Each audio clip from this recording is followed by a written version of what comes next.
Welcome to Phakama Africa, your unconventional news source.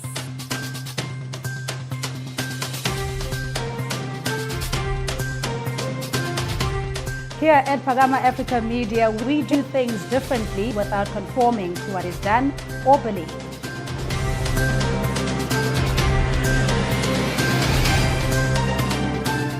Join us on this journey of uncovering the story behind the story.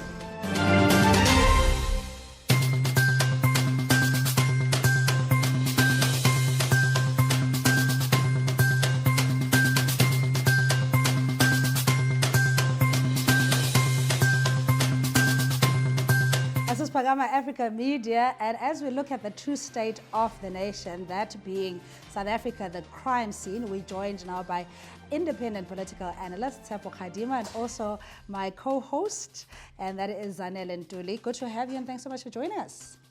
Great, thank you for inviting me to be here with you on this very important beginnings, the new beginnings for Phakama Africa. Congratulations to Phakama Africa Media. Thank you. Okay, the true revolt, or in your view, is that poor revolt brewing in the sense of out of frustration of what's happening in South Africa? It is inevitable South Africa is entering a precipice whereby everything is going to explode in a violent manner. It was John F. Kennedy who said that a country or a state that cannot look after the majority who are poor, it will not be able to protect the few who are rich. And therefore, if you look at the increasing number of people who really social welfare is not able to meet their needs, the unemployment levels are ever increasing, and the youth unemployment. So the Arab Spring equivalent, I think, is about to happen in South Africa, but this time not sponsored by foreign interest, but effectively is going to be ignited by just the majority who have lost hope. The social system or the safety net was not there prior to 1994. Did this not also cripple the black majority, if you like, in being more dependent on the state, as opposed to that money being invested in, say, free education or entrepreneurship? Well, if you talk about free education, we spend per capita more than most nations. The question becomes that who are the beneficiaries of that educational budget that the state allocates year in, year out? And you find that the beneficiaries of that huge budget are actually foreign countries who, in fact, you can measure the economic activity of the country based on the educational material that is produced. Most of it which is, unfortunately, produced outside of this country. So until such time that we have an industrial policy that encourages, by and large, manufacturing of the things that we can be able to manufacture competitively for domestic consumption, before we even talk about exports, we will start to really say we can arrest that perpetual decline. So education beyond the amount of money that we spend, also we have to be asking is that, is the most feasible way of delivering good quality education in a classroom, or are there other alternatives? E-learning, for example. There's a lot of talk about fourth industrial revolution, but what is it?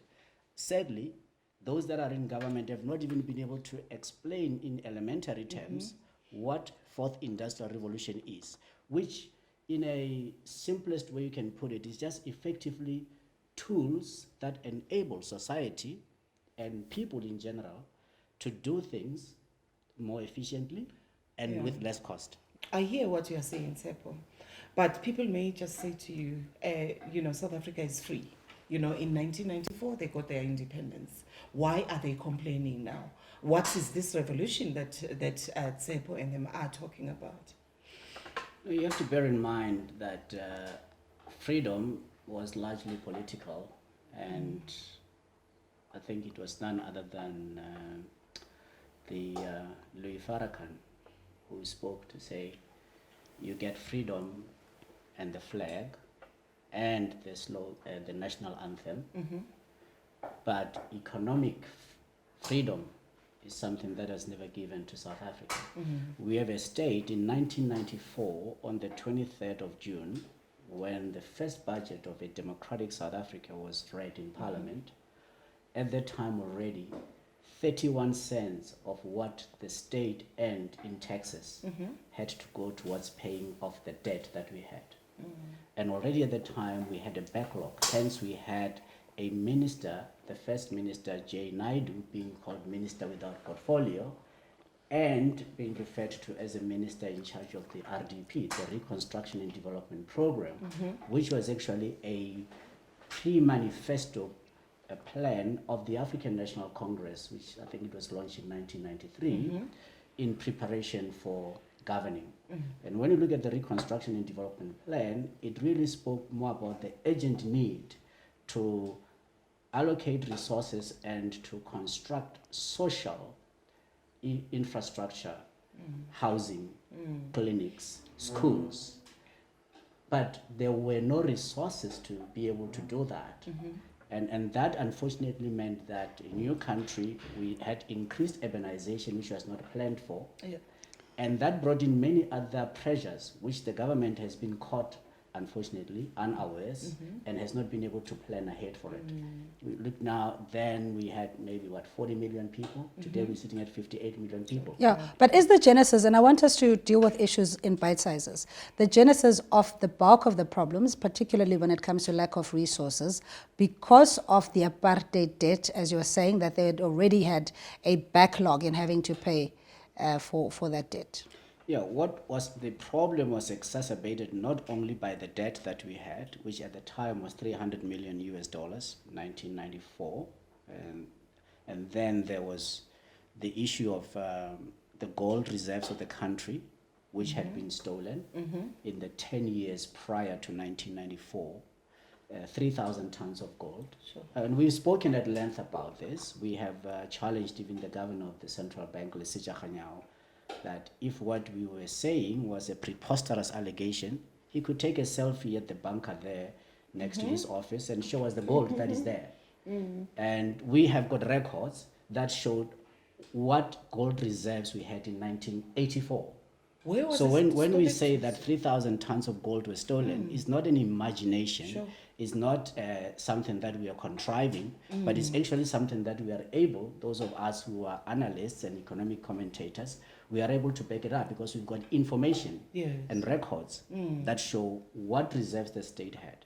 So not only did we lose that, but the central bank itself, or the South African Reserve Bank, the makeup of the South African Reserve Bank was already in such a manner that it could not assist the state to have the capacity to be able to respond in an adequate manner to the socio-economic challenges that will be faced by the country. Yes. So the reserves, as you were asking, Zanel, where was do it they stolen go? to, and how did it leave the country? The president of the country actually needs to institute a commission of inquiry for a number of reasons, because a judicial commission of inquiry will have the powers not only to investigate and to subpoena witnesses, but will also be able to come up with findings that can then be exercisable in terms of recovering those reserves of gold that had been stolen. FVA de Klerk, he cannot escape the responsibility of having to be transparent and honestly answer this country as to what happened, taking into account not only his role as the state president of the apartheid government, but also in the other ministerial positions that he held during the time of P.A.V. Botha. The former governor of the central bank, Chris Stals, he himself can be able to assist this nation as to what has happened to that. But I'm saying all of that, but I must also add that the current governor of the central bank, Lesija Kganyao, and his immediate predecessors, they themselves know what has happened, but for reasons inexplicable that they've not been able to share with the nation, is why have they not done anything to remedy that? And what we have been hearing, and the reason I'm saying we are on the verge of a violent revolt, is that the central bank's capacity has been effectively outsourced Yeah. and privatized to do the primary functions of what a central bank should do. The current Secretary General of the African National Congress, I don't think that he took good counsel at the time he made those statements. He spoke about a thing called quantitative easing. I just wish that he had taken counsel to understand that you can't speak of quantitative easing without first fixing the structure of the South African Reserve Bank. One of the weaknesses in the South African Reserve Bank on a macroeconomic policy, and then macroeconomic policy, Yes. one of the pillars in there is monetary policy.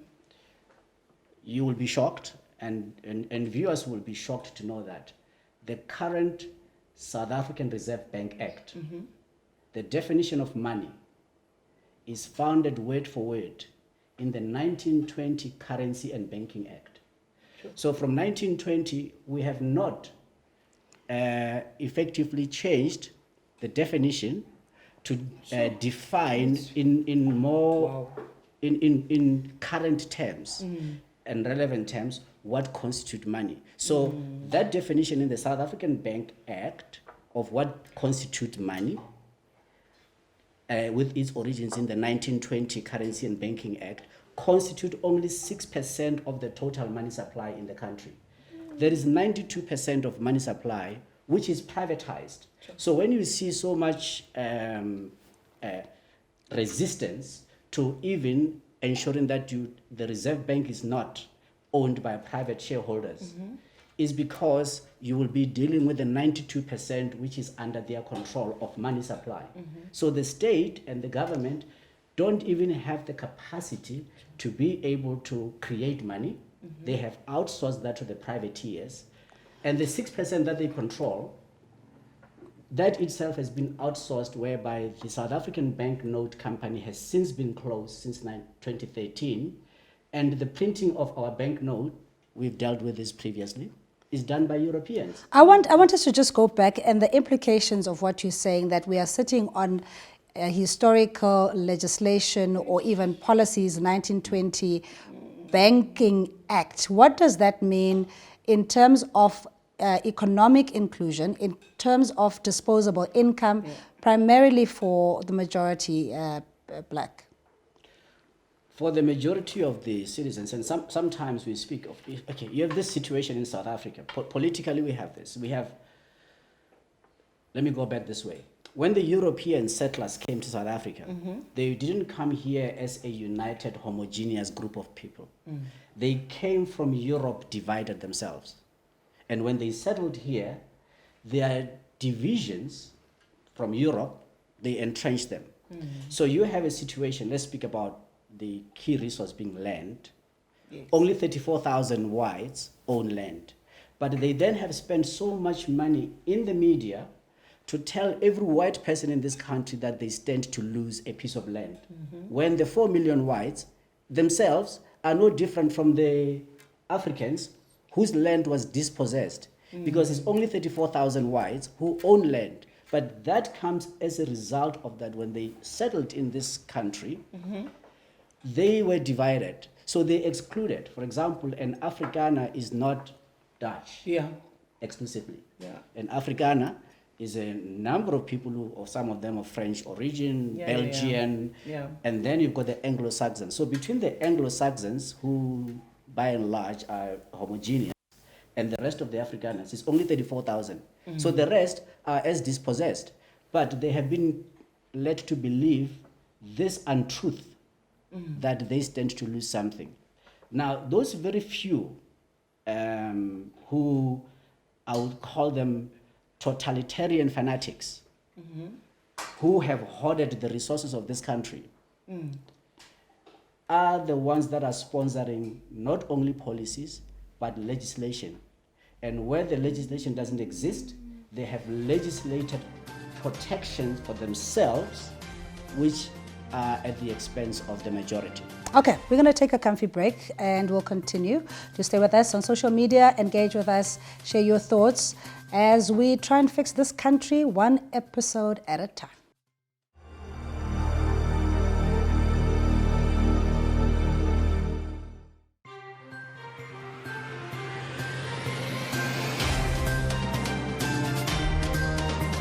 South Africa is entering a precipice whereby everything is going to explode in a violent manner.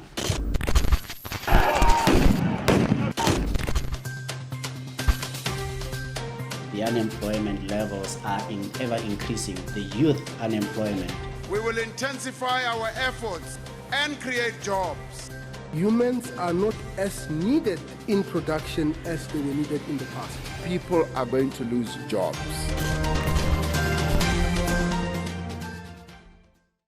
You know, talking of our current president, we're seeing that he is being sponsored by big business. Wouldn't you say that that's a way of sort of reconciling with big business? Or that will help South Africa in the long run? Not at all. And what we have here, we have a president who bought his position. Except he didn't pay for it himself. It was paid for by people who certainly could only have done so because they stood to gain a great deal. It was not out of benevolence. It was not out of some pious principle that they would like us to believe that they were doing.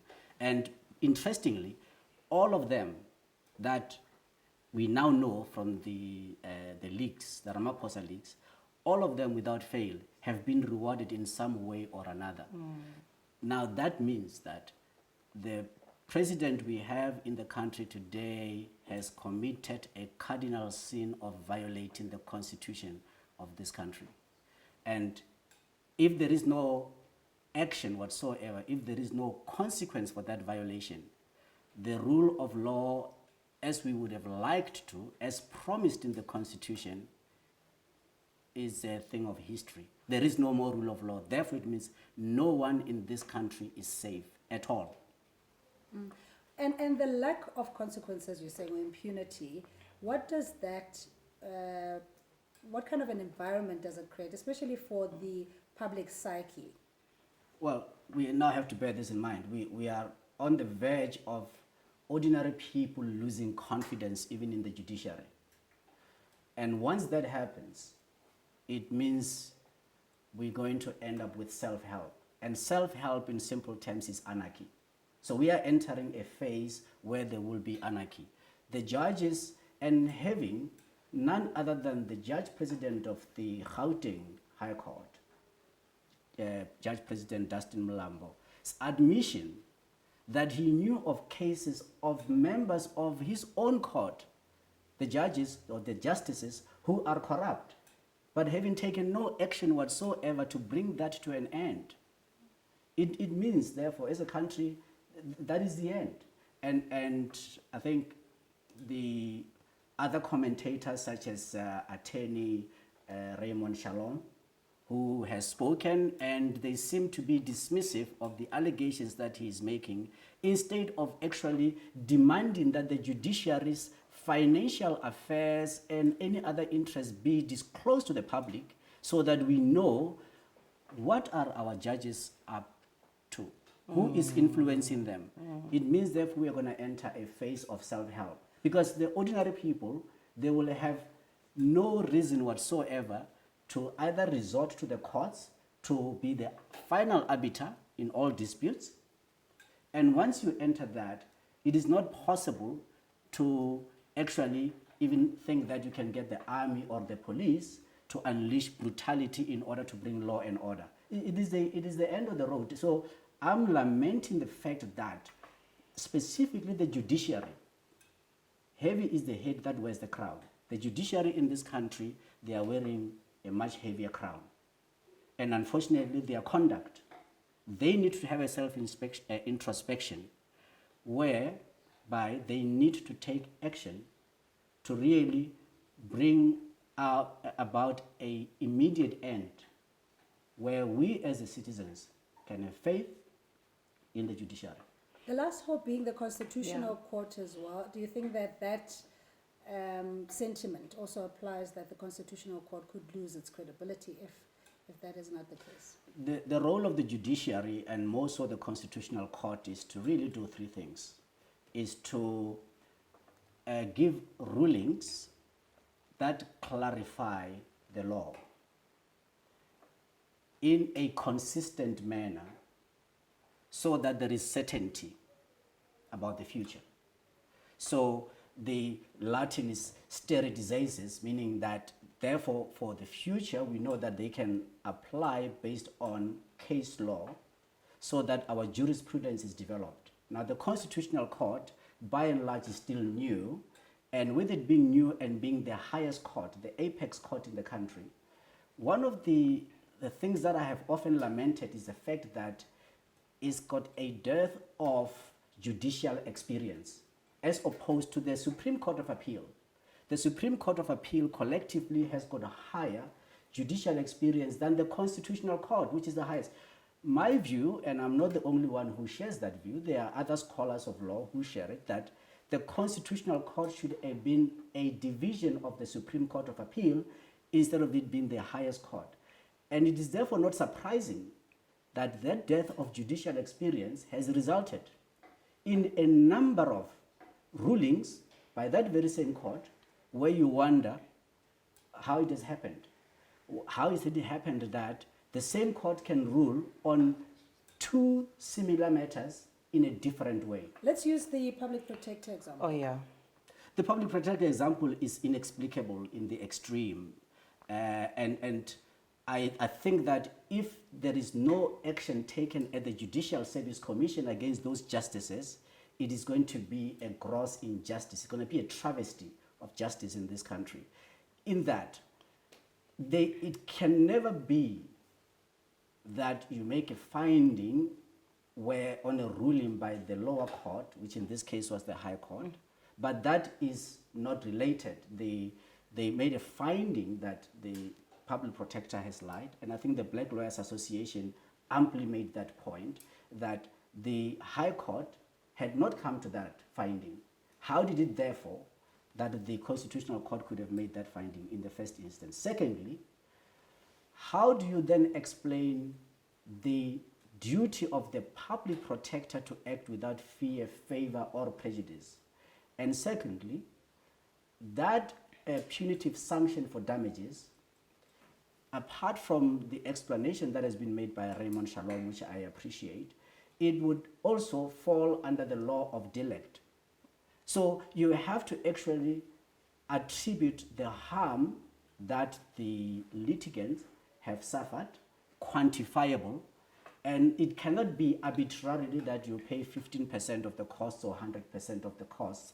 And it is effectively a flawed legal principle that has been misused, tragically misused by the highest court in the land. And I think that the Chief Justice Mogoeng minority judgment in the public protector ruling is something that we should actually pursue as a country to ensure, because it was more measured and it stayed loyal to the law. The moment you have judges, and there are instances of judges who have not been loyal to the law, it is the end of the country as we would know it.